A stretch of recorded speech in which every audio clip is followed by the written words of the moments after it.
Hey guys, Matt here, and welcome back to another episode of Matthew Land, the Technoman. Guys, it is absolutely wonderful to be back with you guys today, and as you can tell by the setting and by the background a little bit, it's slightly different. I have been kicked downstairs to work, purely because the fact is I did take on an exam today, and I just can't be stuffed going back upstairs. However, what we're going to be doing today has nothing to do with that. Today's episode, we're going to be looking at installing System Center Configuration Manager. And what this allows you to do is it's an incredible, amazing piece of software which allows you to deploy software, operating system, patches, product keys, you name it. This is like a central management system for managing all your domain client computers and domain servers. And it's a really, really good piece of software. Now, because this is a paid piece of software, you will require product keys, or you can do the 180-day trial, which I believe it is. So without further ado, let's get to it.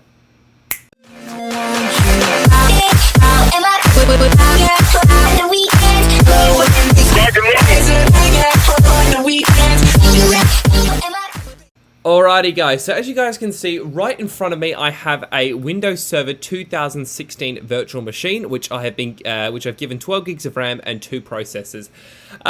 So without further ado, what we're going to go ahead and do is I've gone ahead and done a fresh installation of Windows Server 2016, and a couple of things here is Windows isn't activated, ignore all that stuff, it is at the end of the day in a home lab. So what we're going to go ahead and do is the first thing I'm going to go ahead and do is, I keep saying that a lot, I'm going to give this computer a name of Deploy01. This really doesn't matter too much, but we're going to do some initial prepping first, and then we're going to get our network configured for System Center, as well as configuring our domain. So I'm going to click on, I'm going to enter my domain name here, and because I've made a couple of DNS settings and a couple of DHCP changes since the last time I was here, I've had to put in the full domain name now because I don't use the DHCP server on my Active Directory server anymore. The router handles that and makes things a little bit more trickier, but as long as they're in the DNS, we should be fine. Alright, let's go ahead and set up a couple of other things. I'm going to allow a remote connection to this computer, and as you can see as well, I'm going to deselect that one, and that just makes life a little bit easier for accessing on any client. Okay, what I'm going to go ahead and do is restart that machine, and we're going to come back to that once I've restarted it, because I'm now going to log on as the domain administrator. Hopefully this doesn't take too long, but I'll be back when this is finished. Alrighty, so I'm back. So what I've gone ahead and done now is I've gone ahead and created a domain account, a couple of things like that in the background, and I've let the server reboot. So now let's go ahead and do a couple of other things. For the rest of this, I'm probably going to go ahead and use RDP, which is remote desktop. I've just got to find the actual server. I have too many servers to think about. All right, here it is. Okay, so I'm going to go ahead and log on to it via remote desktop from now on, and this makes things a little bit easier to manage. Plus, I just like using it because it's really satisfying. So I'm going to wait for that to load, and I just need to pull up some notes here. Okay, so I've already gone ahead and I've created a project folder from a past installation, and what I'm going to go ahead and do is I'm going to open that installation file up, that installation project folder up, and I'm going to drag it to my C drive. But there's a couple of other things that we need to go ahead and do. We need to go ahead and patch the system, put some prerequisites on there. We're going to need to turn the firewall off. Now, because this isn't a home lab, I am turning the firewall off, and I do that a lot with a lot of these labs. But to make it more secure in an actual production, in an actual working environment, never, ever, ever switch off the firewall unless, of course, you've got a good reason or it's protected by another firewall. I have seen this done in some organizations. So I'm going to go ahead and copy this across to the C drive, and this is where we're going to be working off from our project folder. So this shouldn't take too long at all. It should be pretty quick. Hopefully, fingers crossed, touch wood. All right. I actually wrote a PowerShell script as well, which you guys can use, and it's actually hopefully going to work pretty well. So, okay, well that was a lot quicker than I thought it was, but let's get the prereqs installed. So as you guys can see here, I've got this first part here. This is the prerequisites that we're going to put on for our VM or for our System Center deployment. So I'm just going to go ahead and put those on here like so. So let's go ahead and paste that in, push enter, and let that install. Whilst that's happening, I'm going to go ahead into Server Manager, and I'm going to change a couple of other things as well. Off camera, or off for capture, I have gone ahead and changed the date and time to the correct date and time. Also joined it to the domain, and I have removed a couple of other settings as well. First things first is I go ahead and disable IE Enhanced, and this will stop you from getting all of those pop-up messages saying this is blank, this is protected, all of that rubbish nonsense. And the other thing I'm going to go ahead and do, like I said, I will be turning off the firewall because it just causes a whole heap of havocs and glitches. So I'm just going to turn that off. The other thing I will make sure I do as well is I'm going to statically assign this machine an IP address, but I'm going to do that probably a little later because I'm in via remote desktop at the moment and I don't want to cause too many havocs or errors. So while that's now installed, what we're going to go ahead and do is we're going to go ahead and get our prerequisites installed. So I'm going to be providing some links in the description to help you guys with the installation. I'm going to try and demonstrate it as best as I possibly can, but unfortunately, as much as I like to say I am an expert with demonstrating these things, I'm still practicing. So again, this will take some time, but whilst we're waiting for that, now I've already gone ahead and I've already patched Active Directory from a previous installation and set up the system management folder. So I have provided some information there on how you do that. You need to create a new container, call it system management, and then you need to add the computer and yourself to that container. And then you need to do a couple of other things as well. We're currently at the moment installing the Windows features, and that's what we're going to do. But then after that, we're going to go ahead and look at installing the WDS role, which is your Windows Deployment Services service. And we're going to be looking at MDT again and doing a new review on it. So look forward to that. But for the moment, this will probably take a little bit of time, but what we can go ahead and do is, while that's doing that, we can go ahead and launch Server Manager. So what I'll do is I'm going to click on Add Roles and Features once this finishes. Let's try again. Okay, Server Manager has officially finished, and I'm going to go ahead and add that role. We're going to click Role-Based Installation or Feature Installation for this one. I'm going to leave everything as default at the moment. And all I'm going to do now is look for the Windows Deployment Services role. I'm going to click on Add Features, then I'm going to click Next. From there, click Next, Next, leave everything as default, click Next, and click Install. This is going to take some time, so I'm probably going to pause the video, and I'll be right back once this is finished. Alrighty guys, so I'm back and let's have a look what we've done. So as you can see here straight away, MDT, well, the deployment server has gone ahead and installed WDS. So it's now time to go ahead and configure that. So what we're going to go ahead and do is I'm going to close that, and as you can see as well, the PowerShell script, or just a whole heap of commands ran. And that's now the prerequisites installed as well. Now there's two methods to manage WDS. You can go to manage, You can go to Tools and look for Windows Deployment Services this way, or you can go ahead and search for it in Administrative Tools and look for it this way. Let's see if we can find it. There it is. So I'm going to go ahead and click on that now. Oops, there goes the AirPod case. Alright, so as you guys can see here, we've got under Servers Deploy 01, which is one of my servers. We're going to go ahead here and click on Configure Server. We're going to go ahead and click on Next, and we're going to select Integrated with Active Directory. From there, we're going to leave all of the installs as default. Actually, I'm going to go ahead and do another quick little thing here. Actually, I'm just going to leave it for now. We're going to click on...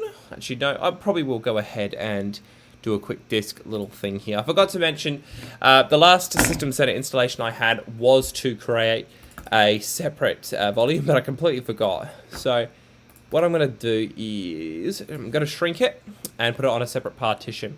I completely forgot. So I'm just going to go ahead and shrink that partition. Okay, so that didn't exactly work, so we are going to have to ditch it, and I'm just going to leave it on the same path. But realistically, you should be having it on a secondary hard drive or a secondary path. We're just going to go ahead and leave this full default. We're going to click here and select to respond all client computers, known and unknown, and we don't need to select required administrative approval. Alright, as you guys can see straight away, it's going to go ahead and do a little bit more configuration. And then we're going to go ahead and install another part of Windows Server. Okay, I'm going to deselect Add Images for the server now and click on Finish. Okay, that's now completed. So let's go ahead and go back into Server Manager. And we're going to go ahead and add WSUS, which is your Windows Server Update Services. So let's go ahead and open up our, let's go ahead and do Manage. And again, Add Roles and Features. We're going to click Next, Next, Next, and we're going to go ahead and look for the Windows Server Update Services. I'm going to select that and click Add Features. Then click Next. Click Next again, and we're going to leave everything as default. We're not going to change anything at this stage. Now, as you guys can see here, we are prompted to ask where we're going to store it. Because I don't have a remote or another location, we're just going to go ahead and store it on the C drive. And I'm just going to call it WSUS Updates, like so. Okay, and click on Install. So there you guys go. Nicely done. So I'm going to come back once that's finished and once the installation is done, because it will take a little bit of time, and I'll be right back once the install has completed. So as you guys can see here, the Windows Server Update Services has just been installed, so we need to go ahead and launch the post installation. I'm just going to go ahead and pull up my notes again. So that's gone ahead and launched itself. So now what we need to go ahead and do is I use a little program called NetPoliz. And what this allows me to do is it then allows me to look at the local users and groups by going to Advanced and clicking on Advanced User Management and then locating Advanced. So what I'm going to go ahead and do from there is look for the administrators group in the groups administrators, and then I'm going to go ahead and add my computer to the domain admin account. So what I'm going to do is click on or type in object types and then locate computer and then type in deploy 01, and that will then go ahead and add that to the domain admins group. Okay, so what I forgot to also mention that we have to go ahead and do is add the actual domain administrator itself to the administrators group. So in this case, because I am logged on as administrator, I can just simply go ahead, add my administrator account to the local administrators group. So that's now done.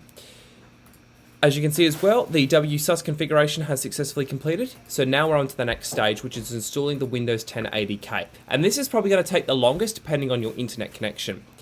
So all I need to go ahead and do is, I did have it, but I've got to go ahead and pull it up. So we're going to have to quickly grab that, but we need to go ahead and grab the Windows 10 ADK, and the best place to find that. Alright, so as you guys can see here, I've got the Windows 10 ADK open, so all I'm going to go ahead and do is click on Next here, and there's only a couple of things that we need to use for the Windows 10 ADK. So for this particular deployment, pretty much everything apart from the Windows Assessment Services and Microsoft SQL Server are required. The rest of it we just go ahead and use. So I'm just going to go through all of the general gist of clicking no. I just never click no to sending them anonymous usage. I just think it uses up bandwidth and it's totally unnecessary. And then all I go ahead and do is accept the terms and license agreement. And I'm going to go ahead and select everything apart from the, I need the volume activation tool, but I just can avoid the media experience one here like so. Everything else is ready to be installed. So this requires about 6.6 gigs, and unfortunately because my internet is so slow, it's going to take several hours. So I'm going to go ahead and pause the video here and probably stop it, and then I'm going to probably come back tomorrow depending on the installation status of this. Alright, see you in a bit. Oh yeah, I forgot to say click on install. So we're going to let that go ahead and install, and once that's installed, I'll be right back. Alrighty guys, welcome back. It's now day 2 because it ended up being pretty late last night, so I just canned it at the Windows 10 ADK. But now we're going to go ahead and get the next part of System Center up and running, which will be installing SQL. No, I'm not going to start streaming. So what I'm going to do is I've gone ahead and just in the background here, or just off capture, I have gone ahead and grabbed an SQL version. Now, this guy, the one I'm using, you can use whatever sort of version you want. There is a link in the description to tell you which versions of SQL you can use. I'm going to be using SQL 2014 Service Pack 2 just because I've got it on hand, and because the internet is so slow, it takes for flipping ever. So what I'm going to go ahead and do is let's get started. I'm going to go ahead and launch SQL Server now, and let's go ahead and get the setup running. Alrighty, so as you guys can see here, SQL has officially launched. And what we're going to go ahead and do is click on the installation and start a new SQL standalone installation, or add features to an existing installation. Now, just to mention as well, when you guys do go ahead and install this, it's actually really critical you do follow the steps, because System Center uses a very, very particular type of database, and it's important that we get this selected right. So let's go ahead. Now, for this demonstration, I am going to use the evaluation mode. You have got a 180-day trial with this, as well as System Center. So as soon as you install SCCM and install SQL, you have got a 100-day 80 trial. And honestly, for testing System Center, this is perfect and gives you enough time. It's like a quarter of the year, roughly. I don't know. But let's go ahead and just click on the evaluation for now. I'm going to go ahead and accept the licensing terms. And I'm not going to select China Customer Experience Improvement Program, just because I don't like doing it. I never have. All right.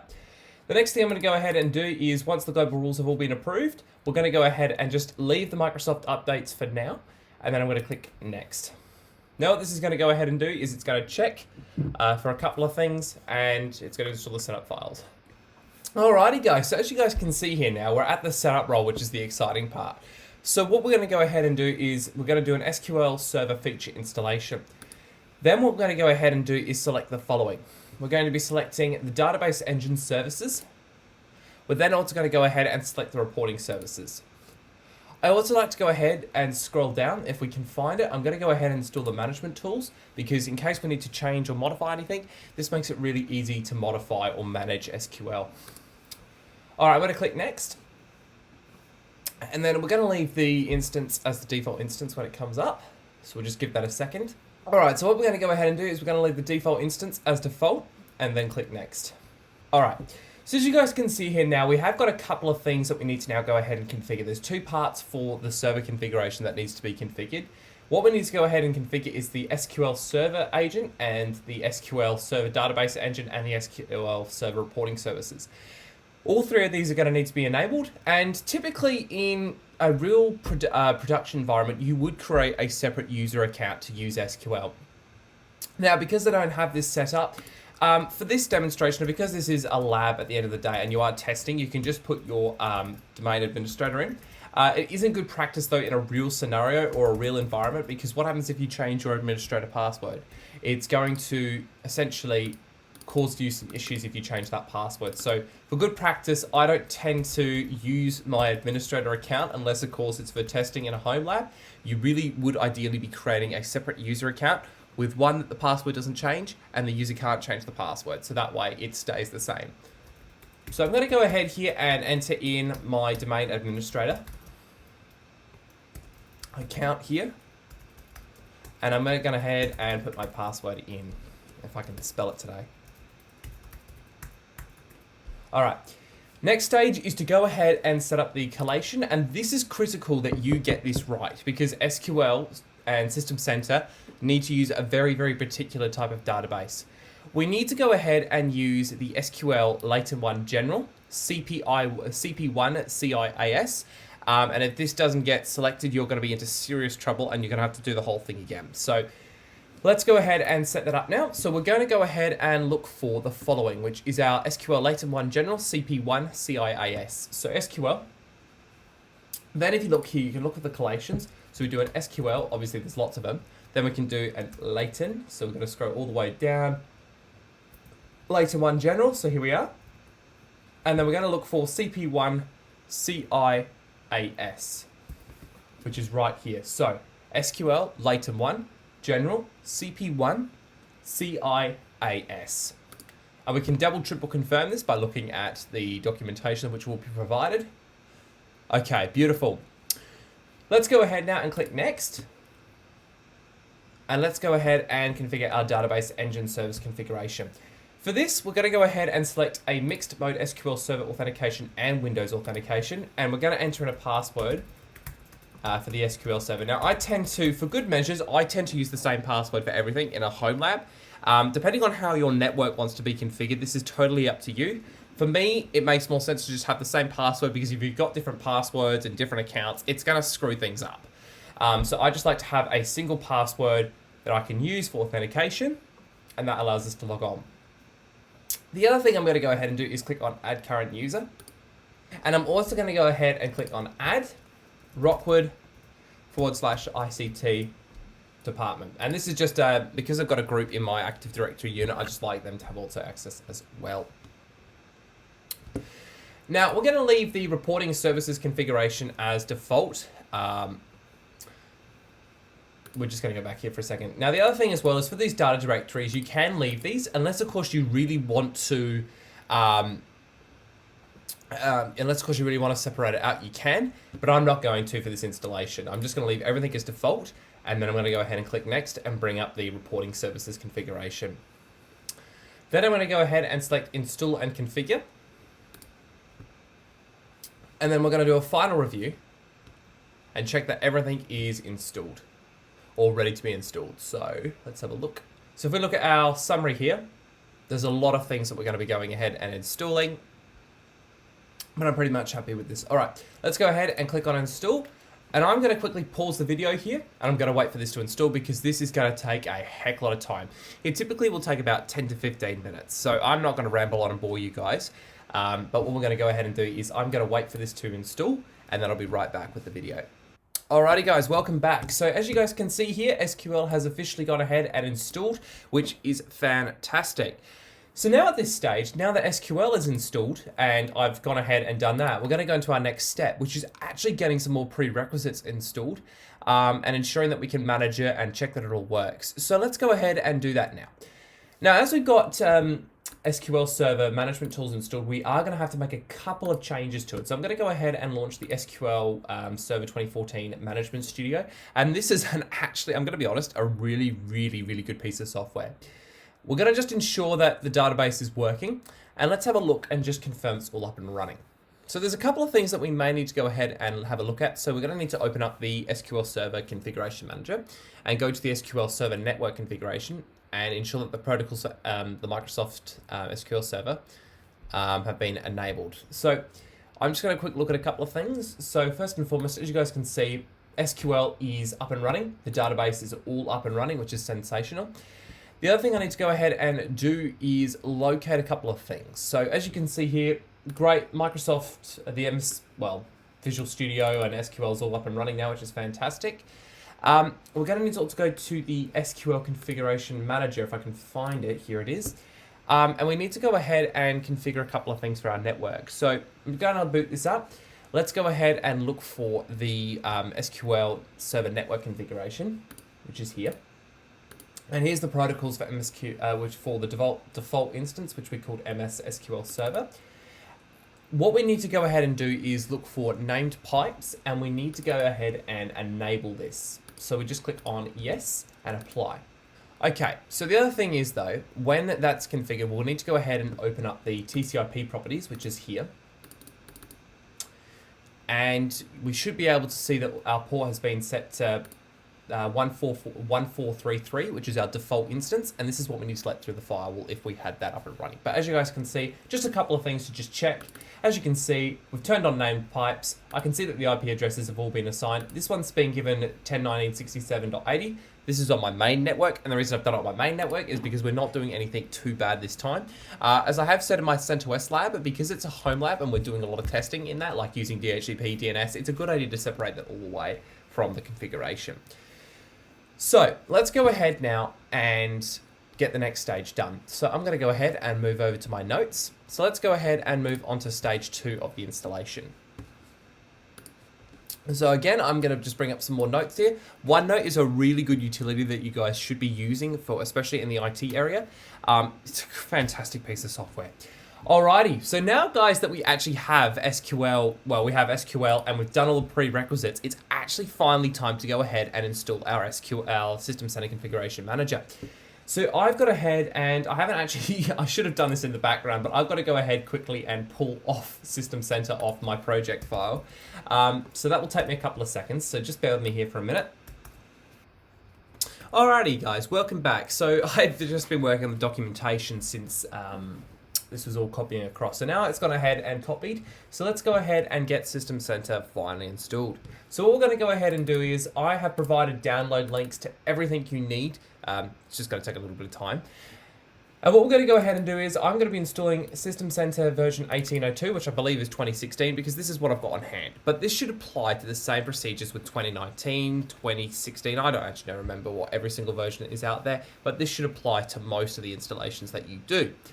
So I'm going to go ahead and run this now, and this application will actually go ahead and extract the files into a folder, but I'm not sure if I've already got it installed. I don't. I thought I didn't. So I'm going to go ahead and click on... Oops. I've lost control for a second. Hang on. So in a second, all I'm going to go ahead and do is click on Run. And then I'm going to go ahead and leave this as default and click on Unzip. And what this is going to go ahead and do is it's going to extract all of the setup files into the C drive. And this will take a little bit of time, but hopefully not too much time. So I'm just going to go ahead and quickly pause and I'll be right back. Alrighty guys, so as you guys can see here now, the WinZip has gone ahead and extracted all the setup files, which is sensational. So what we're going to go ahead and do is click on OK and click Close. And now let's go back to our C drive and locate the System Center Configuration Manager setup files. I'm going to go ahead and click on the splash, and I'm going to click OK to leave that as default. Alrighty, so let's go ahead and click on install. And we're going to need to check a couple of things, but obviously because we've run all of our prerequisites, we can go ahead and click on next. We're going to be going ahead and selecting Install Configuration Manager Primary Site and use this typical installation options for a standalone primary site. Click next, and then click yes. For this, we're going to go ahead and click on Install the Evaluation Edition of this product, and then we're going to click next again. We're going to select I accept, and I accept to all three of these. Okay, we're going to need to go ahead and download the setup files. So I'm going to go ahead and create a new file in the C drive under my project file here, and I'm going to call these installs or something like that. We can just call that pre-installation files. All right, I'm going to go ahead and click on OK, and this again will take some time. Just going to make sure that we go ahead and download that. Click on next, and as you can see, it's going to go ahead and download these files. So this will take a little bit of time, so I'll be right back once that's finished. Alrighty guys, so as you guys can see here, the components have gone ahead and downloaded, and we're just going to quickly let this sort itself out with the prerequisites, and it just went ahead and verified that. So now comes the fun part of actually configuring the site. So I'm going to give my site code MPAL because that's what my company is called. So let's go ahead and add that. Now as you can see, I can only do 3 letters, so I'm just going to leave it as MPA. The site name will be Mapul Solutions. Let's make up a random name here, Limited HQ.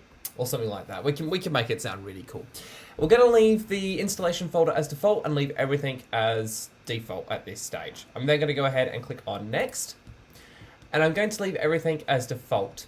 Now, unfortunately, this is where it will collect data, but you can go ahead and turn this off if you want. Apparently, it just helps them improve their service, but we know what they really do. So I'm going to go ahead and click on next. And let's go ahead and leave this as default. I'm going to go ahead and click on next. Now, in the past, I have clicked on skip for now, but I have discovered that this is actually a good idea to leave this running. So we're going to go ahead and click on next, and this will take some time. Let's go ahead and click on next. And again, this is going to take some time. It's going to go ahead and check that, it's going to check if there's any prerequisite issues. And already, as you can see, there's one issue. Now, we are getting a couple of warning issues as well. For these, you don't really have to worry about them too much. Now, because this is a bit of a dirty lab, as I call it, you can forget the warnings, but it is a good idea to look at the server status. Now, for some weird reason, it seems that we've got a couple of little issues, so I think it's a good idea we go ahead and work on those. This is the big one, though. As you can see, it's going to need at least 15 gigs of space, and unfortunately, I miscalculated that when installing it, so I've got to go into the ESXi console/server and quickly set that up. So I'm going to quickly just pause this, and I'll be right back once I've configured that. Alrighty guys. Whoops. Alrighty guys, so I went ahead and quickly extended the disk, so it's now got about 80 gigs worth of space, which is hunky-dory. So let's go ahead and see if we can get the free disk space on the site server resolved. Then if we get warnings, we can quickly go ahead and resolve those, which I may probably just do off camera because I don't want to really go ahead and set up permission errors and all that stuff. So as you can see, we're getting a couple of warnings here. So verify site permissions. Now, for some weird reason, I thought I had this set up, but clearly I didn't. The SQL security mode is configured. The SQL server name specified in that is for it's recommended to configure the SQL to operate in Windows only security before we continue.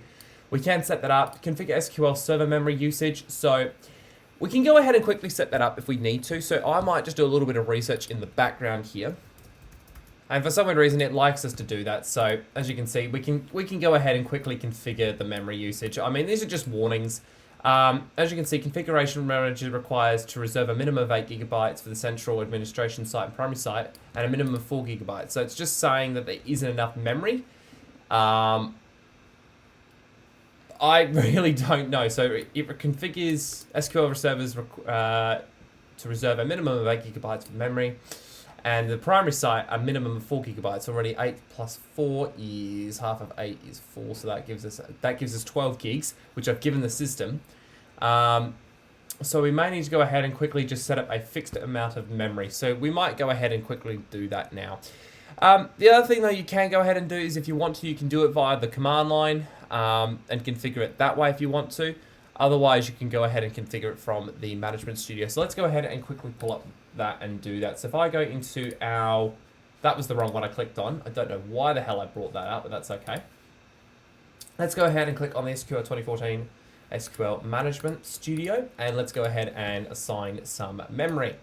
Now, typically, it's a good idea to do this because this is technically in a dirty lab. You don't really have to, but for good measures, it's a good practice. So in the Management Studio, we're going to go ahead and configure this and see if we can get rid of all of these warnings. And I know it says there's warnings. I prefer to not have warnings if that's just me, or if it's you as well, let me know. Because it makes life just a little bit easier with SQL. So let's go ahead and set our maximum amount of memory. Because this has got 12, I think I'll give it 8, so it can have most of it, which makes things a little bit easier. So here's our SQL server. I'm going to go ahead and select properties, and there should be the memory option in the memory tab. Here we go. As you can see, at the moment, this is just set to unlimited. We're going to give it 8 gigs, so we need to quickly do a couple of things here. The thing is though, when you have virtual memory, it's important to understand that your 8 gigabytes is calculated, set it differently. So 1 gig would be 1000 megabytes, but then you've got to add an additional 24 megabytes to it as well. So I just need to quickly look this up. Okay, so after a quick little bit of math and a bit of calculations, so we've worked out that 8 gigabytes in virtual memory will go ahead and calculate to 8,192, and I'm going to go ahead and apply that. So that way System Center stops complaining at me about how much RAM it's been allocated. So let's go ahead and refresh that and see what we get. The other one though is Active Directory, which is a bit of a pain in the ass if I'm totally honest. Hey, there we go. Look at this. That's better. We've got less than what we had a minute ago. So server SQL memory allocation, process, does that, and that requires that. Oh, whatever. Well, at least we got 2 of those configured. So verify the site permissions. I might just go ahead and copy this link, just to have a look at what it's saying. Because it may be helpful just to look at what it's trying to ask. I thought I had this set up correctly, but clearly I didn't. So it might just be a good idea to have a quick look at it. I copied the full stop in there, didn't I? Whoops. All right, let's have a quick look. Alrighty guys, so I did go ahead and set up the Active Directory site permissions. It's clearly just a bit of an issue or a warning there. So it's all been set up and the full permissions have been added. In the description and in the documentation that I'm providing, I will provide a full guide on how to do that. But for now, let's go ahead and begin the installation. This is going to take some time, like about 10 to 20 minutes. So I suggest you guys come back, well, for a second or two. For you guys, when you're actually installing it, have a nice break, have a nice cup of coffee. And whilst that works, I'm going to go ahead and pause the video, and I'm going to come straight back once the installation has completed. Alrighty guys, so we're back. So as you guys can see here, after about 34 minutes of literally having a cup of coffee and chatting with my friends because I was bored as hell, System Center has finally installed. So without further ado, let's get into the configuration manager.